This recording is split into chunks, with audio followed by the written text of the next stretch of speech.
주일 예배를 하나님께 드리겠습니다.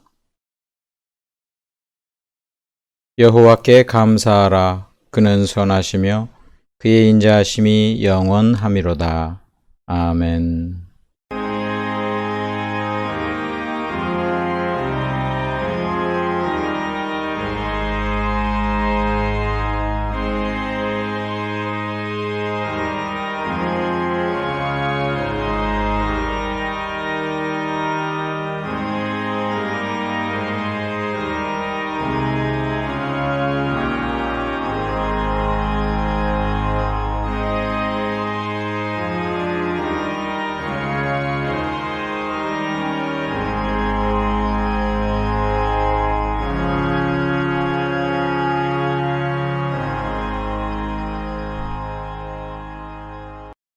사랑과 은혜가 풍성하신 아버지 하나님, 저희들 하나님의 귀한 자녀로 삼아주시고 언제나 하나님의 은혜 가운데 살아가게 하시니 감사를 드립니다.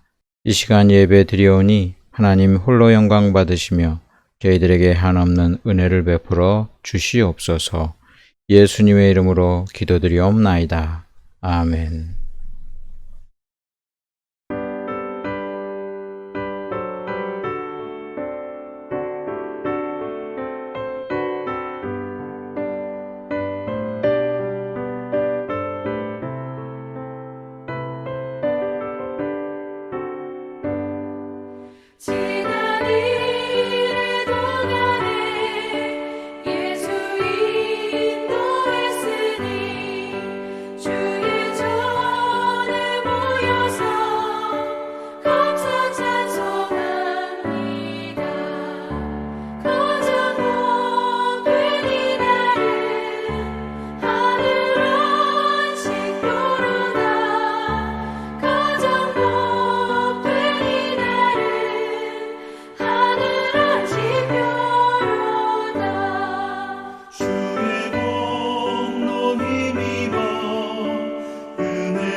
사도신경으로 신앙고백 드리겠습니다.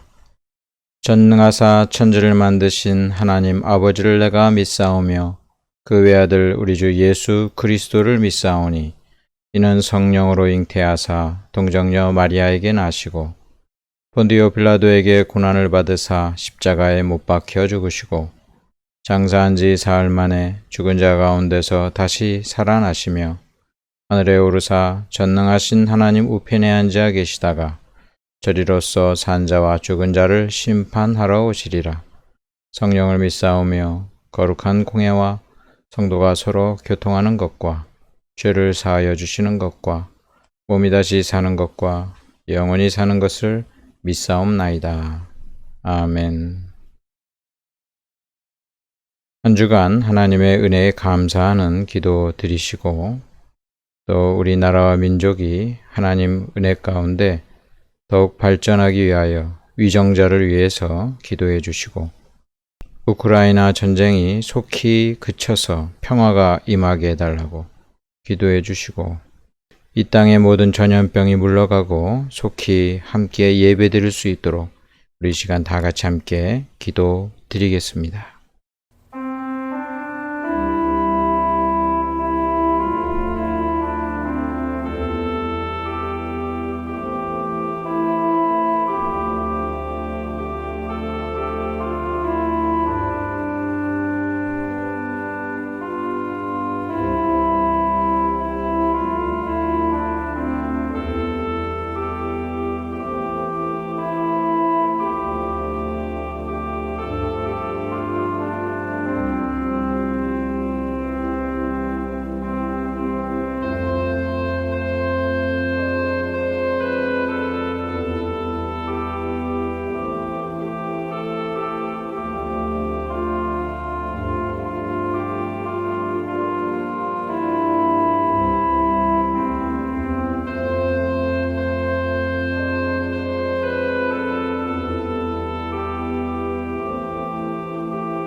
예수님의 이름으로 기도드리옵나이다. 아멘. 하나님의 말씀 누가복음 22장 54절로 62절까지 말씀 보겠습니다. 신약 성경 136쪽입니다.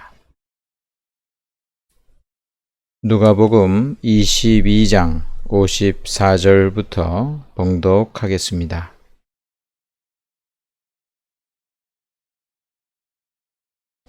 예수를 잡아 끌고 대제사장의 집으로 들어갈새 베드로가 멀찍이 따라가니라. 사람들이 뜰 가운데 불을 피우고 함께 앉았는지라. 베드로도 그 가운데 앉았더니 한 여종이 베드로의 불빛을 향하여 앉은 것을 보고 주목하여 이르되 이 사람도 그와 함께 있었느니라 하니 베드로가 부인하여 이르되 이 여자여 내가 그를 알지 못하노라 하더라. 조금 후에 다른 사람이 보고 이르되 너도 그 도당이라 하거늘 베드로가 이르되 이 사람아 나는 아니로라 하더라. 한 시간쯤 있다가 또 한 사람이 장담하여 이르되 이는 갈릴리 사람이니 참으로 그와 함께 있었느니라. 베드로가 이르되 이 사람아 나는 네가 하는 말을 알지 못하노라고 아직 말하고 있을 때에 닭이 곧 울더라. 주께서 돌이켜 베드로를 보시니 베드로가 주의 말씀 곧 오늘 닭 울기 전에 네가 3번 나를 부인하리라 하심이 생각나서 밖에 나가서 심히 통곡하니라. 아멘. 받아주심 제목으로 하나님 말씀 나누겠습니다. 할렐루야. 하나님의 은혜가 여러분들에게 충만히 넘치시기를 주님의 이름으로 축원합니다. 우리가 하나님을 떠나서 죄 가운데 사는 그러한 모습을 성경에서는 하나님과 싸우고 있는 그런 상태로 묘사를 하고 있습니다. 로마서에 보면 우리와 하나님을 원수 관계로 이야기하고 있어요. 우리가 우리를 만드신 하나님을 믿지도 않고 영광 올려드리지도 않고 배신하고 감사치도 않고 살 때에 하나님의 그 진노와 분노가 우리 가운데 있어서 우리를 하나님과 원수된 상태다 이렇게 표현을 하고 있어요. 그럼 반대로 구원은 이제 하나님과 화해라는 그런 말로 표현할 수 있습니다. 구원 얻는다는 것은 하나님께서 우리를 용서하시고 또 화해하셔서 우리를 받아주시고 하나님의 자녀요 또 한 형제로 받아들이는 모습으로 구원을 표현하기도 합니다. 그래서 구원은 다름 아닌 하나님과 우리가 화해되는 것이다. 근데 이 화해가 그것으로 그치는 것이 아니죠. 하나님과 화해된 자는 이제 이웃들과 화해를 하게 됩니다. 그래서 다른 사람들을 용서해주고 받아줌으로써 사랑의 그런 관계로 우리가 나아가게 되는 거예요. 이것을 우리는 거룩하게 되어가는 성화의 생활이다 이렇게 이야기할 수 있습니다. 그리고 이 화해는 이제 정말 중요한 화해가 남아있는데 그것이 바로 그 자기 자신에 대한 화해입니다. 자기 자신과의 화해. 이거는 이제 하나님과 화해되고 다른 사람과 화해된 자로서 마땅히 자기 자신도 이제는 하나님이 보는 그런 눈으로 바라보면서 자기를 받아들이는 그런 거예요. 이게 굉장히 중요합니다. 오늘날 그 많은 그 심리학자들이 이 자기 자신과의 화해, 자기 자신을 있는 모습 그대로 받아들이는 그것이 진정한 그 행복의 시작이라고 일반 세상 사람들도 다 알고 그렇게 이야기하고 있어요. 그런데 진정한 자기를 정말 있는 모습 그대로 받아들이는 것은 복음으로 되는 일입니다. 하나님의 그 사랑과 복음으로 되는 일이기 때문에 우리 예수 믿는 사람도 이제는 자기 자신과의 화해, 즉 자신을 있는 모습 그대로 받아들이는 그런 그 은혜 가운데 내 자신을 이제 수용하고 받아들이는 그것이 이 진리 가운데 있는 아주 중요한 것입니다. 어떤 사람이 자기를 사랑하지 못한다. 예수 믿는데 자기 자신을 사랑하지 못하고 자기 자신을 있는 모습 그대로 받아들이지 못하고 있다면 그 사람은 정말 하나님이 나를 어떻게 받아주셨나라는 것을 제대로 알지 못하고 깨닫지 못하는 상태고 그것은 좀 심지어 복음을 알지 못한다. 끝까지 이야기할 정도로 우리가 하나님을 믿고 또 복음을 받아들이고 예수님 믿고 구원 얻었다는 것은 자기를 정말 있는 모습 그대로 받아들이고 사랑하는 그러한 것이 돼야 마땅해요. 오늘 하나님의 말씀을 통해서 하나님께서 우리를 어떻게 받아주셨나 이것을 함께 나누고자 합니다. 예수님께서 이제 십자가 고난을 향해서 이제 예루살렘에 입성하시고 그리고 이제 체포되어서 또 신문당하고 이제 조금 있으면 십자가에 달려 죽으시는 그러한 일이 벌어지게 됩니다. 자, 예수님이 체포되었을 때 마치 강도처럼 체포가 되었을 때 그 예수님을 따르던 제자들이 어떻게 됐어요? 전부 도망갔어요. 전부 도망가고 그리고 예수님이 만약에 그런 죽을 위기가 닥칠 경우에는 자기 목숨도 바치겠다고 했던 이 베드로는 오늘 이제 본문에 보면 이제 순간 그도 다른 제자들과 마찬가지로 도망치는 듯 하였다가 이제 예수님을 계속 졸졸졸 쫓아다니면서 그 근거리에서 신문 받고 채찍질 맞고 고난당하시는 그 예수님의 그 모든 현장을 떨어져서 지켜보고 있는 것이 오늘 장면입니다. 54절에 예수를 잡아 끌고 대제사장의 집으로 들어갈새 베드로가 멀찍이 따라가니라. 멀찍이 따라가니라. 이 베드로가 사실은 다른 제자들보다 그래도 나은 점이 다른 제자들은 지금 다 도망갔어요. 그런데 이 베드로는 그래도 멀찍이 따라가면서 예수님을 지켜보고 있습니다. 이것 자체가 참 베드로는 잘했다 이렇게 칭찬하기는 어려울 수 있어요. 정말 그 예수님을 사랑한다고 고백했고 또 예수님이 고난당하면 나는 목숨까지도 내어놓겠다고 했던 이 베드로가 사실은 그 약속을 지키지 못해요. 죽음의 위기 가운데 그의 모든 용기는 사라졌고 그리고 정말 이제는 그 예수님에게 했던 모든 그런 이야기들이 물거품처럼 그냥 사라지는 그런 상황 가운데 이 베드로가 보여줬던 이 모습은 어떻게 보면은 비겁해 보이기도 하고 예수님을 떠난 것 같기도 하고 굉장히 그래 보입니다. 그럼에도 불구하고 저는 이 본문을 보면서 베드로에게 하나님께서 참 많은 은혜를 주셨구나. 완전히 도망치거나 떠나지 않고 그래도 멀찍이 따라가는 이 베드로의 그 모습을 보면서 그가 하나님을 향한 그 예수님을 향한 그 애정의 끈을 놓지 않고 있는 그런 모습, 또 그렇게 하신 하나님의 은혜를 이 시간 생각하면서 참으로 하나님의 그 은혜를 생각해 볼 수가 있습니다. 지금 베드로가 이제 그 예수님이랑 가까운 그런 사이다라는 게 발각되면 자기 자신도 이제 고초를 당하고 신문당하고 심지어 이제 십자가에 그 강도들처럼 예수님 옆에 달린 강도들처럼 자기도 그런 처형을 당할 수 있는 그 위기 가운데 얼마나 이제 사람들이 알아볼까 그는 이제 두려워서 조심스럽게 지켜보고만 있는 거예요. 그때가 이제 그 추운 그런 그 관계로 이제 불을 이제 피우고 있는데 그 불에 사람들이 이제 옹기종기 앉아 있을 때 베드로도 거기 슬그머니 앉아 있습니다.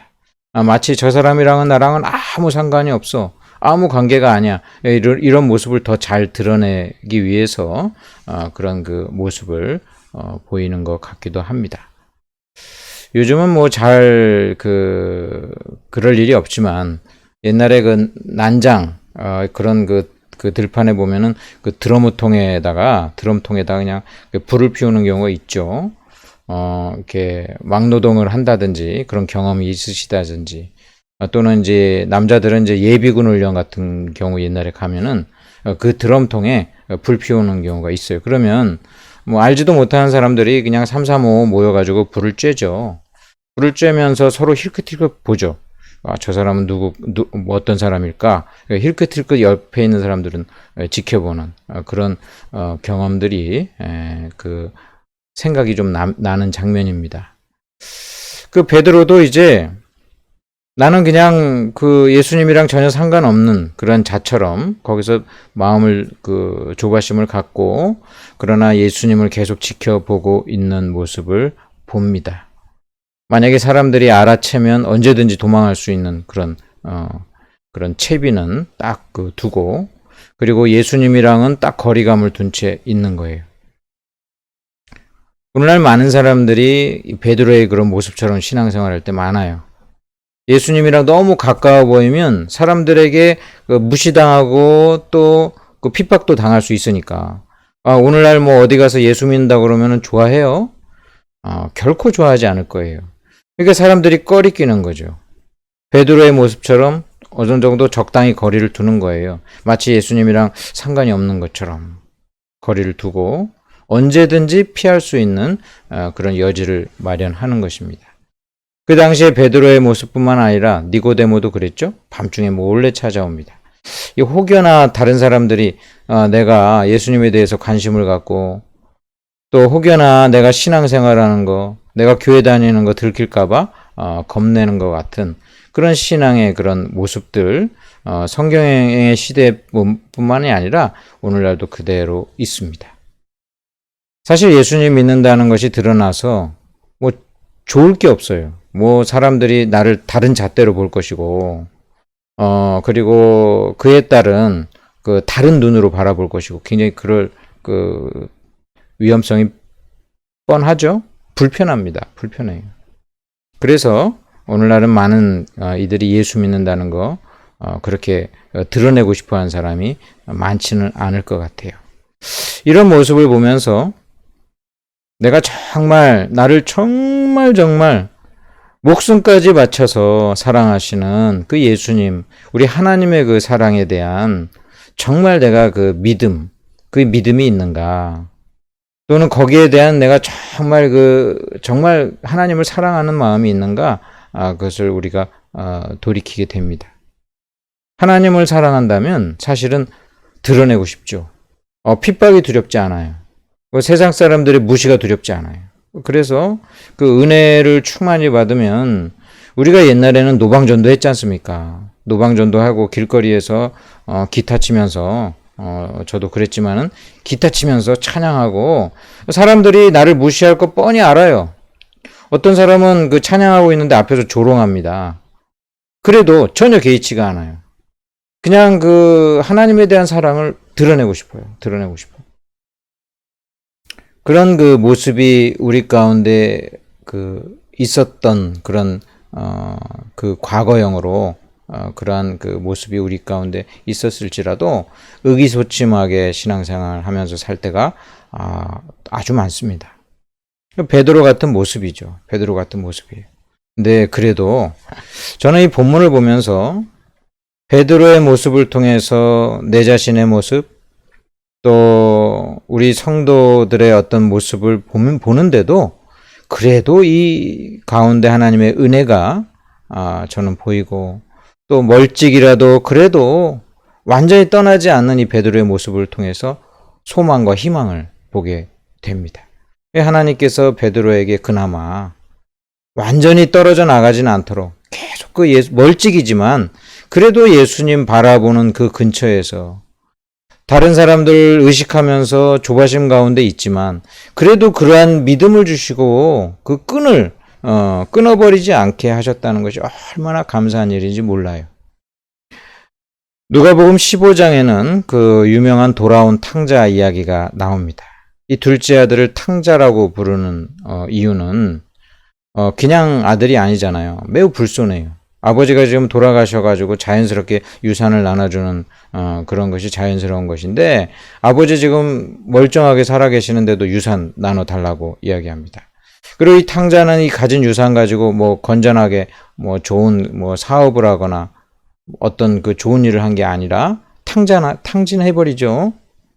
불손한 그런 모습뿐만 아니라 허랑방탕하여 낭비하였어요. 그런데 탕자가 다시 돌아왔을 때 아버지가 어땠어요? 그 잘못을 보지 않고 이 내 아들이 죽었다 살아났다고 하면서 너무 기뻐하고 잔치를 벌리고 거기에 꾸짖는 내용 단 한마디도 안 나와요. 그리고 그 아들을 그대로 받아주시고 그리고 그 아들을 정말 그 얻은 그 기쁨으로 잔치를 벌립니다. 이 모습을 보면 이 탕자의 잘못을 아버지가 몰랐을까요? 당연히 알았잖아요. 그런데도 이 잘못에 대한 그런 그 지적의 마음보다 이 아들에 대한 사랑의 마음이 훨씬 큽니다. 훨씬 커요. 잘못을 따지는 것보다 이 사랑의 마음이 훨씬 크니까 그냥 이 둘째 아들 잘못된 것보다는 돌아왔다는 것에 이제 방점을 두고 그 돌아왔다는 것이 너무 고맙고 너무 좋은 거예요. 좋은 거예요. 잔치를 벌려야 될 정도로 그 아버지가 주저함이 없어요. 잔치를 그냥 바로 잔치로 연결이 되는 것입니다. 멀찍이 따라오는 이 베드로를 볼 때 제가 그거밖에 신앙생활 못하냐? 비겁하구나.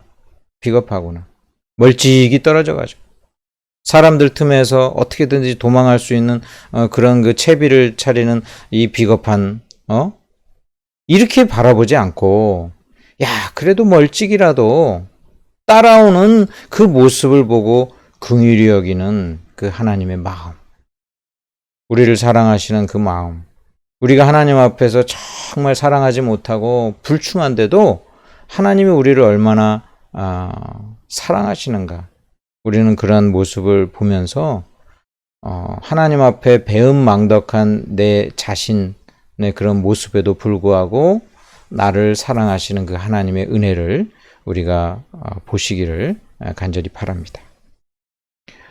자, 베드로처럼 우리도 습관적으로 우리 자신을 보호하려고 해요. 하나님에 대한 사랑보다도 내 자신에 대한 보호가 훨씬 커요.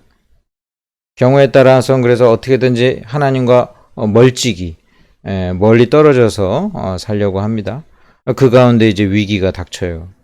한 여종이 그 불빛을 같이 이렇게 그 쬐고 있는 그 모습을 보면서 이건 나는 여기 이제 딱 이 사람들이랑 동화돼가지고 전혀 이렇게 튀지를 말아야 되는 그런 상황인데, 이 여종이 딱 베드로를 보면서 야, 예수님이랑 이 작자가 같이 있었다라고 증거를 해버립니다. 그 당시에 그 여성이고 또 종이니까 이 말은 어떻게 보면 윽박질러서 무시를 할 만했어요. 그러니까 베드로가 펄쩍대면서 여자여, 내가 그를 알지 못하노라, 그렇게 단호하게 물리칩니다. 첫 번째 위기가 그래도 지나간 것 같았어요. 베드로는 마음에 아주 그냥 철렁하다가 이제 쓸어 내렸을 것입니다. 그런데 조금 있다 다른 사람이 또 이야기합니다. 너도 그 도당이라. 안 좋게 얘기하는 거죠. 너도 그 도당이라. 이렇게 얘기하니까 베드로가 이 사람아, 나는 아니로다, 이렇게 다시 이야기합니다. 이 점층적이에요. 자기 신분이나 모습이 발각되는 이 모습이 지금 점층적으로 이루어지고 있어요. 아주 주도 면밀하게 지금 이루어지고 있어요. 그 당시 율법이나 로마의 법에 의해서도 한 사람만의 증언이 아니라 두세 사람의 증언이 잇따라야 그 증언을 참되다고 여기는 그러한 시대였어요. 근데 벌써 두 사람이나 지금 이래요. 베드로가 펄쩍 뛰면서 나는 아니다 얘기합니다. 글쎄, 근데 또 1시간쯤 후에 또 한 사람이, 이 사람은 아예 장담을 합니다. 장담. 저 사람이 예수 믿는 나사렛파 그 사람들, 그 사람이라는 것에 내 손에 장을 지져 아예 그냥 장담을 하는 거예요. 장담을 하면. 장담하면서 이는 갈릴리 사람이니 참으로 그와 함께 있었느니라. 이럴 때 베드로는 이제 아주 심하게 저주까지 하고, 다른 본문에 보면은 그 베드로는 이제 나중에 저주까지 하고 그리고 예수님을 부인하게 됩니다. 우리가 이 세상에 살아간다는 것은 다른 사람으로부터 인정받아야 우리는 그 사회생활을 하죠. 그러니까 어떻게든지 다른 사람의 모습에 보기에 합당한 모습으로 우리는 카멜레온처럼 우리를 포장해 냅니다.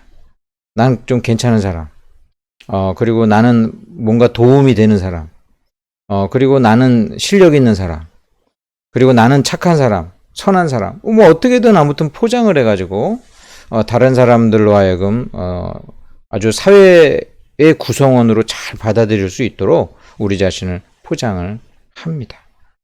어느 때는 우리는 회피를 합니다. 나랑은 상관이 없어. 딱 그냥 나랑은 상관없어. 나의 진짜 모습은 감춘 채 그런 모습은 나랑 상관없어. 회피하죠? 부정합니다. 나는 그런 사람 절대 아니야. 나는 그런 사람 아니야. 나는 절대 그런 사람이 아니라는 것을 포장하기 위해서 나랑 비슷한 사람 막 욕해요. 욕하기도 해요. 야, 저 나쁜 사람.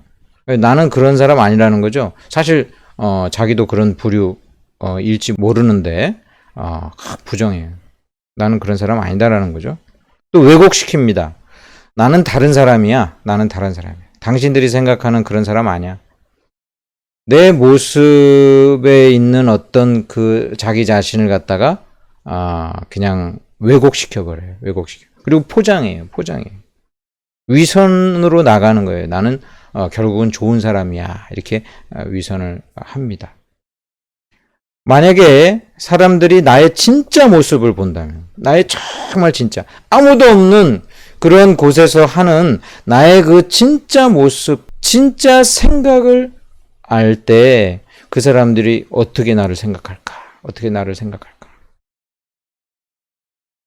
그 모든 모습이 정말 적나라하게 드러나는 것은 굉장히 끔찍스러운 일이죠.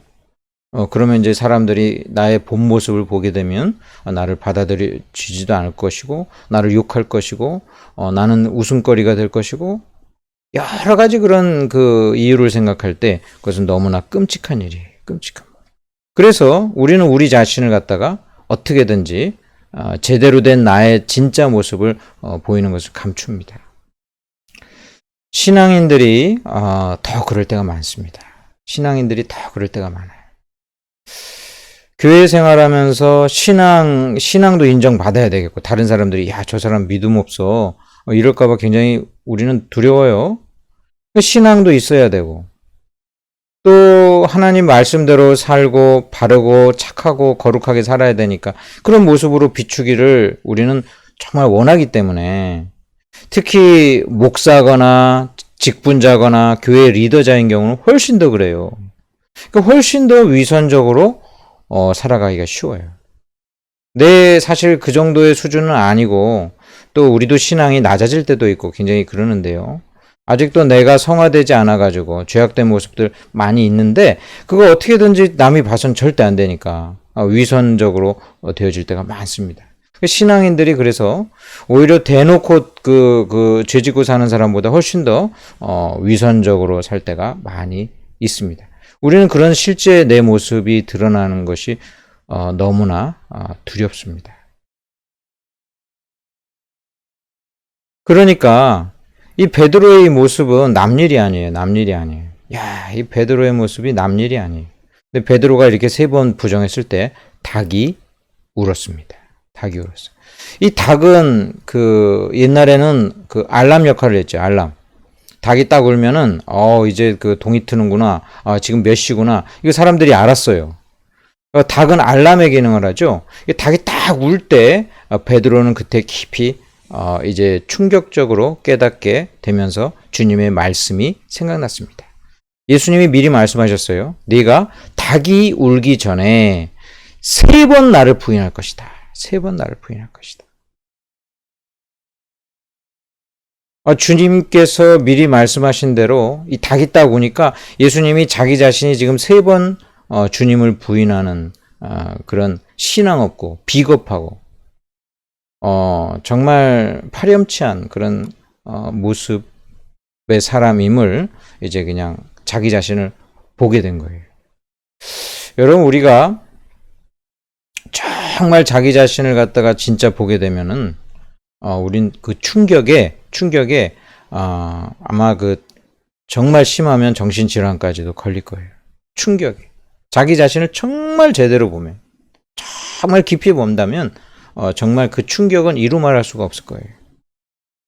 주님은 우리 인생에 이 종을 치셔가지고 이 닭이 다 울게 이 알람을 갖다가 이제 치셔가지고 우리 자신이 정말 어떤 사람인지 보게 하십니다. 근데 이것이 비난하기 위해서 한다면 그것은 우리는 충격이겠죠. 아마 그 충격으로 우리는 죽을지도 몰라요. 그런데 주님이 이렇게 알람을 울리시고 종을 치시고 닭이 울게 하셔서 우리 자신을 그대로 보게 하시는 것은 우리 자신의 모든 연약함을 사랑으로 감싸 안아주시고 또 우리의 연약한 부분을 치료해 주시기 위해서 하시는 그런 사랑의 모습이기 때문에 이것이 우리에게 은혜가 되는 것입니다. 자신의 못난 모습이 드러났어요. 부끄러운 일을 통해서 깨닫게 됐어요. 불행해 보이는 사건을 통해서 내 자신이 얼마나 참 비참한 자인지 알게 됐어요. 평상시 좋을 때는 하나님의 은혜 가운데 정말 괜찮은 사람, 나는 믿음 가운데 사는 사람, 믿음으로 나는 신앙적인 체험이 많은 사람 이렇게 이제 뽐내고 다니다가요. 사람이 어려운 일 당하고 계속 기도 응답도 안 되는 것 같고 계속 이 신앙의 수렁으로 빠지기 시작하면 그때 내가 얼마나 믿음이 없는가, 내가 얼마나 믿음 없는 자인지, 그리고 내가 얼마나 하나님 없으면은 보잘것없는 자인지 깨닫게 돼요. 우리 자신을 갖다가 이제 바라볼 때에 오늘 이 베드로의 모습처럼 통곡하게 됩니다. 통곡하게. 너무 슬픈 일이에요. 너무 부끄럽고 너무 비참하기 때문에 이제 그 가운데 우리는 울 수밖에 없습니다. 베드로는 밖에 나가서 심히 통곡했다라고 이야기합니다. 그런데 여러분, 이렇게 드러나는 일, 어떤 범죄가 발각이 되고 나의 그 연약한 일들이 그대로 드러나. 너무나 부끄러운 일들이 막 그대로 드러났어. 수많은 사람들이 조롱할 수 있는 그런 일들이 드러났어. 너무 비극이죠. 그런 일이 없기를 저는 바라지만은 그런 일이 드러날 때일지라도 그래도 사람들 앞에서가 아니라 하나님 앞에서 그런 일들이 드러났을 때 여러분 그때가 회개할 기회입니다. 그리고 그것을 고칠 수 있고 바로잡을 수 있는 기회입니다. 그때에 우리는 하나님 앞에서 정말 낮아진 모습으로 나는 죄인입니다. 나는 비참한 죄인입니다. 나는 악독한 사람이었습니다. 그거 하나님 앞에 그대로 내어놓고 또 치료받고 용서함 받는 그런 그 기회가 되는 것입니다. 이 병이 든 환부가 드러날 때 너무 끔찍하죠. 그 오염된 그런 덩어리 같은 것들이 내 몸 안에서 드러날 때 그건 너무 끔찍한 일이에요. 그런데 그것을 드러나야 긁어내고 새살이 돋게 치료할 수 있는 것입니다. 있는 모습 그대로 드러나는 것은 아픈 일이지만 그것은 치유의 시간이 되는 것입니다. 사랑하는 주님이 계시기 때문에 그래요. 여러분 오늘 보면은 이 베드로가 주님의 말씀을 통해서만 깨달은 게 아닙니다. 오늘 본문을 한번 보세요. 61절에 보니까 주께서 돌이켜 베드로를 보시니 지금 예수님께서 지금 그 근거리에서 지금 베드로를 쳐다보고 있었어요. 예수님이랑 베드로의 눈이 지금 마주친 거예요. 그러니까 이 시간 동시에 두 가지 사건이 일어난 거예요. 닭이 울어가지고 예수님이 미리 말씀하신 것 때문에 깨닫기도 하고 예수님이랑 지금 눈이 마주쳐가지고 지금 베드로는 분명한 그 일들을 깨닫게 된 것입니다. 이 베드로를 바라보는 주님의 눈은 어땠을까요? 아휴, 한심한 놈아. 그렇게 장담하더니 거봐, 넘어졌지? 너 실패했지? 이런 눈일까요? 이런 배신한 사람, 이런 배신자, 그렇게 그냥 제일 나를 사랑한다고 해놓고서 배신하다니. 어떻게 그럴 수 있어? 여러분, 그런 눈이었을까요? 여러분, 주님의 눈은요, 그런 눈이 아니에요.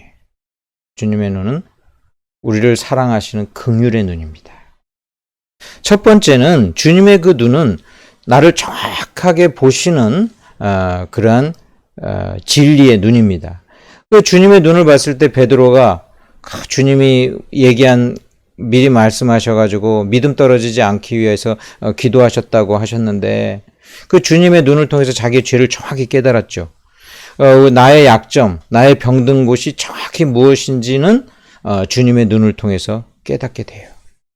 거룩하신 하나님 앞에 나아가서 우리가 은혜를 받으면 제일 먼저 뭐가 나타나요?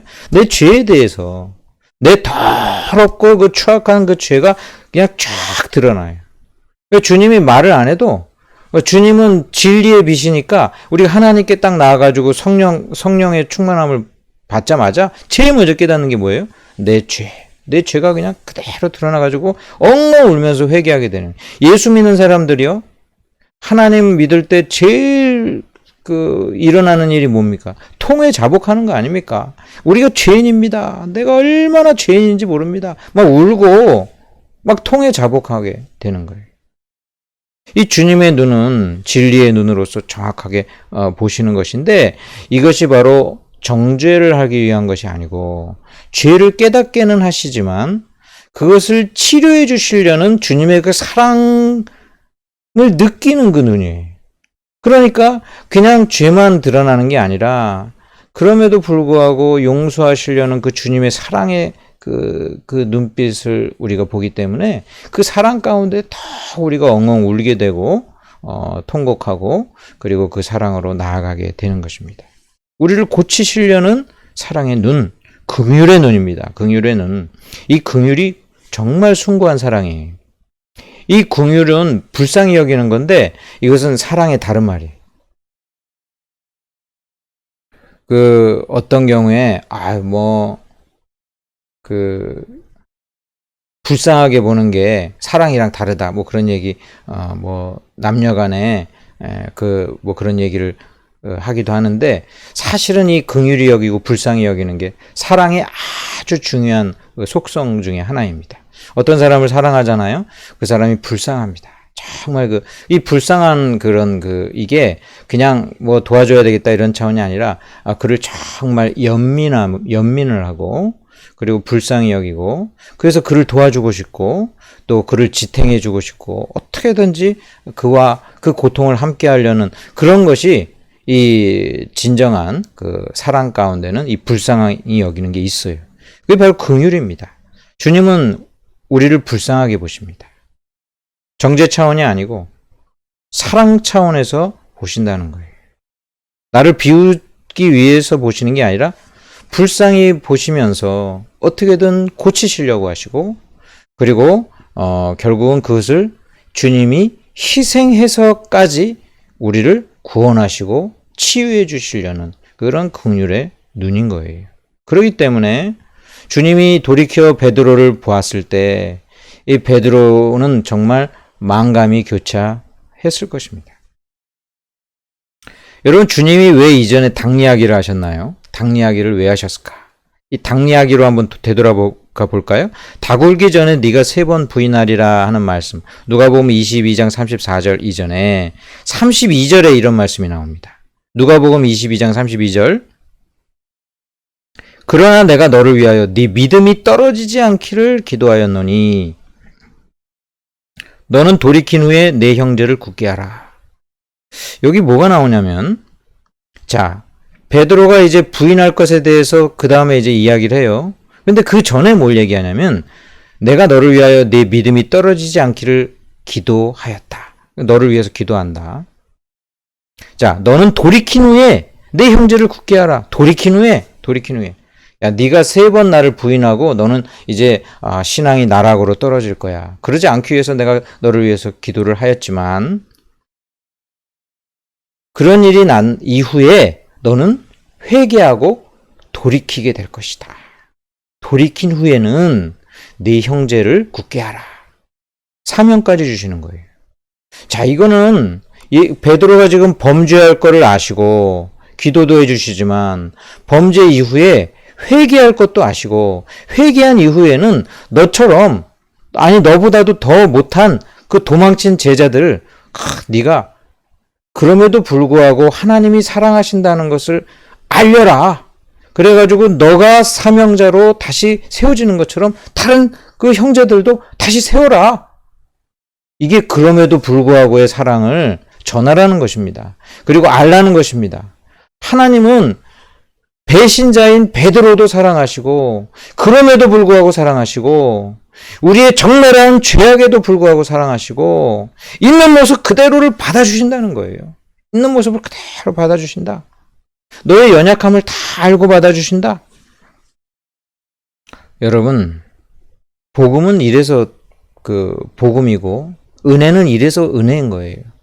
있는 모습을 그대로 하나님은 아셔요. 우리의 얼마나 죄악된 모습, 얼마나 형편없는 모습, 다른 사람들에게는 절대로 보여서는 안 되는, 감춰야 되는 그 모습을 우리 하나님은 정확히 다 아시는데, 그럼에도 불구하고, 내가 그러함에도 불구하고 너를 사랑한다. 내가 불쌍히 여긴다. 내가 너를 치유할 것이다. 그리고 사명을 줄 것이다. 그리고 이러한 사랑을 다른 사람한테도 알려라. 네 형제들을 굳게 하라. 돌이킨 후에 네 형제들을 굳게 하라.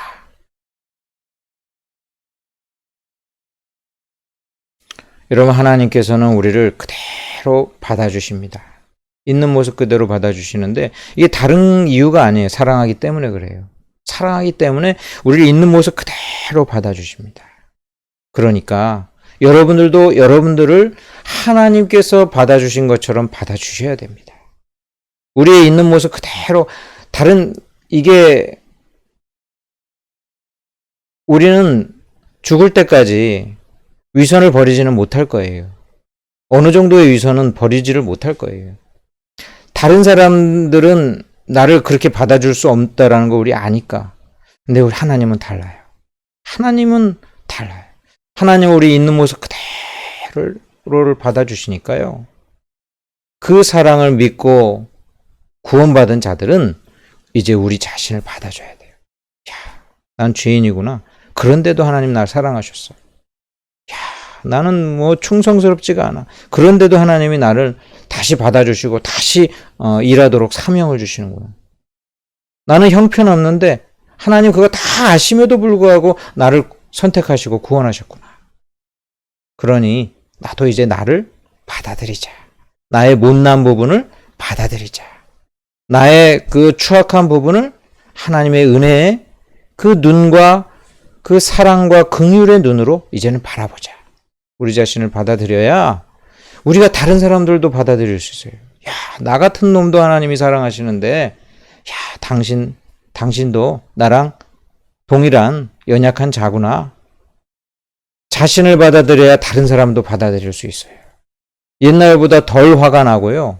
덜 분노가 나고요. 덜 폭발하게 돼요.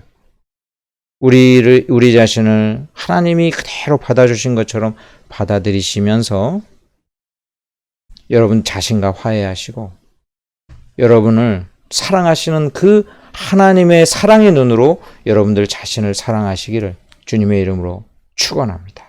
우리 함께 기도하시기 바랍니다.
예수님의 이름으로 기도드리옵나이다.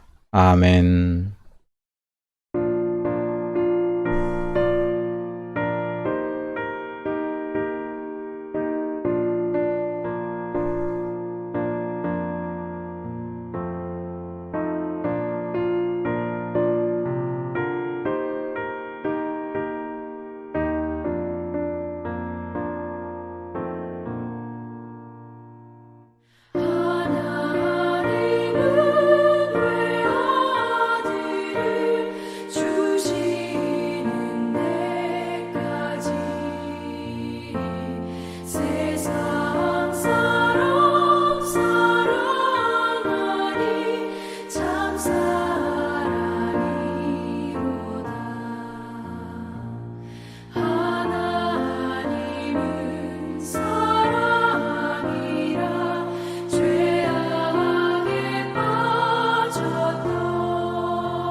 아버지 하나님, 참으로 감사를 드립니다. 주님의 크신 사랑과 은혜에 감사드리며 이 시간 예물 드리오니 주여 기뻐 받아 주옵소서.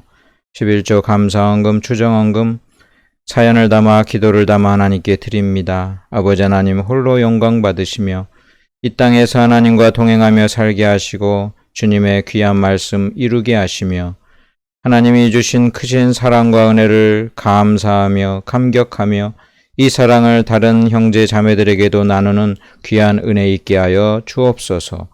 우리들의 기도와 간구에 응답하여 주시고 산업과 일터에 복을 주시며 주님께서 함께하여 주시옵소서. 병든 곳마다 어루만져 주시고 고쳐주시며 회복시켜 주시옵소서. 각처에서 드리는 모든 예물 주님께서 기뻐 받아 주시고 영광 받아 주옵소서. 감사드리며 예수님의 이름으로 기도드리옵나이다. 아멘. 축도하겠습니다. 지금은 우리 주 예수 그리스도의 은혜와 아버지 하나님의 크신 사랑과 성령님의 위로교통 충만하신 은혜가 주님의 긍휼과 사랑을 믿고 그 가운데 감사하며 감격하며 살기 원하는 주의 거룩한 성도들 한 명 한 명 위에, 각처에서 예배드리는 모든 자들 위에, 구원받아야 될 자들 위에 이제로부터 영원토록 함께 있을지어다. 아멘.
거친 파도 날 향해 와도 주와 함께 날아오르리.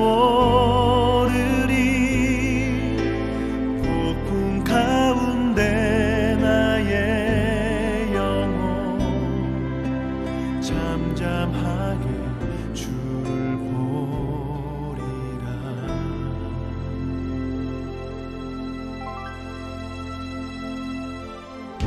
주님 안에 나 거하리.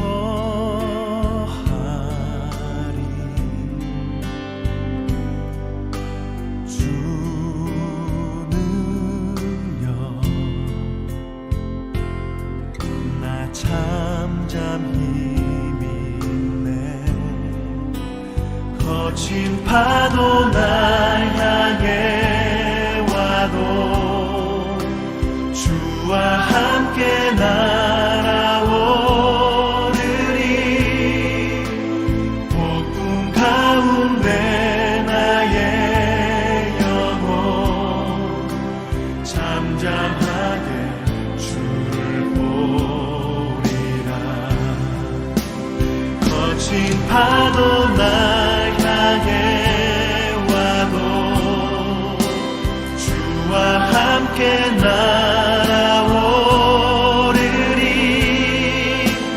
폭풍 가운데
주쁨에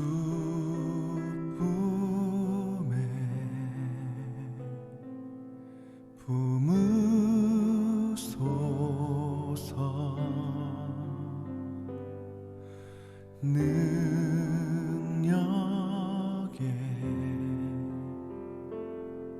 발로 덮으소서 거친 파도 날 향해 와도 주와 함께 날아오르리 폭풍 가운데 나의 영혼 잠잠하게